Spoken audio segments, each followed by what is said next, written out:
So I'm using my chalk, just like last time. Wrapping, in this case, because this is more of side lighting with longer areas of light, long thin areas vertically wrapping around the form. So in many cases on the face, I'm following the length of the form from top to bottom, so that I have a wrap around, not from side to side like latitude, but have more longitudinal strokes from top to bottom there. And you saw that I just put that kind of compositional sweep of white. I wiped a white compositional sweep of white chalk up above the head there, and that's again for the composition. Since I have such a length of strokes coming down from the head down to the bottom of the page, putting that light up there kind of completes the composition. So I have a big vertical movement and shape of the entire portrait vignette. And I am using outlining a little bit here. I'm using a few outlines, especially where the hair meets the shoulders, to suggest where those shoulders are. Now, frankly, I could have called it done right here before I started the blending. If we were under a quick sketch circumstance where we were just doing a 10 or a 15, a quick pose, I would have quit right there before I started blending with my finger. We'd call it a sketch, and I think we would have been perfectly fine to do that.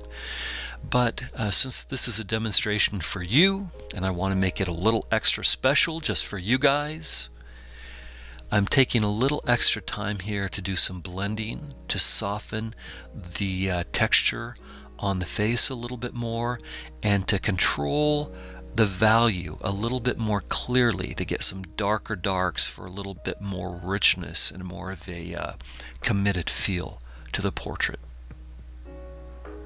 But I think that is good to know, though, because sometimes we all do quick sketches as an exercise. We do 5 or 10 or 15 or 20 as a quick sketch drawing, and then sometimes we have the luxury of much longer than that. And it's a good exercise to do quick sketch, to be able to make those decisions in a short period of time. So there is some rim light. There is a little rim light coming in from the left-hand side, which I've indicated, hitting the left-hand side of the nose and the left eye. And then with her jewelry, there's some visual activity there. So I'm coming in and hitting some glinty highlights just a moment ago, as you saw up in the hair. I'm coming back in and refining my darks. Same pencil as last time, same chisel tip. I started out with the Pitt soft charcoal pencil with a Pitt B pencil, and now this brand is actually a barrel brand pencil, but they're not commonly available anymore. And so the modern equivalent, or the current equivalent that you would use, would again be the Ritmo. But you see me coming in with the Pitt pencil now. I'm hitting my darkest darks with crisp detail, and so I'm back to that Pitt pencil with a nice sharp tip. I don't tend to use the chisel tip on the Pitt pencil. It's so soft that it'll tend to break if I use it on its side.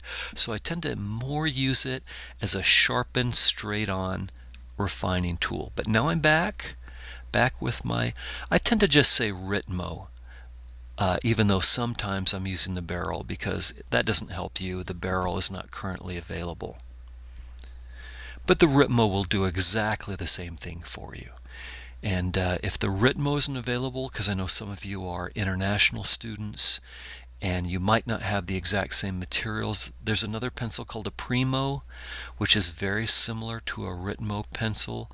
But all in all, you need to experiment. You just need to be aware of the idea that we need a soft pencil to get good values, which is usually a B, and we need an extra soft pencil to get the darkest values. Why don't I use the 3B for everything? Well, they tend to break fairly easily, and so I do like the B for the tones that aren't quite as dense. That pencil just is a little bit more hardy. It won't break on you. Now our eyelashes are very important as part of the costume. It's a little bit of a cast shadow coming off of her eyelashes, and I thought that would give it an exotic feel, a little bit of an exotic feel to it. So I've indicated those eyelashes. I'm using my blending stump. I've got the blending stump here. to really soften. Some of those darks have become very textural, so I want to delicately blend them out without having them spread all over the place. And in fact, those eyelashes, most of them are me taking the blending stump, the point of it, and dragging the dark tone I already have outward. I use it because it's kind of hard to get a delicate stroke with the pencil, something that has a softness of an eyelash. So I'll grab that dark and pull it with the point of the blending stump.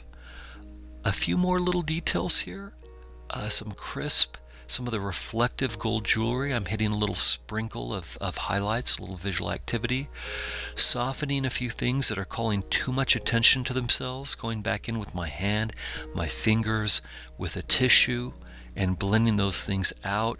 If they demand attention but have no payoff for no good reason, then I tend to blend them out. I want that further left hand side where the hair meets the background. I wanted a soft edge. I want it to feel like it's disappearing back into the distance to get the illusion of three-dimensional depth on our two-dimensional page here. And I want to be cautious about hard edges around that hair. Yes, the hair is very dark, and I don't want my edges to get too hard around that hair. I don't want your attention to be on the silhouette. I want your attention to come into the face.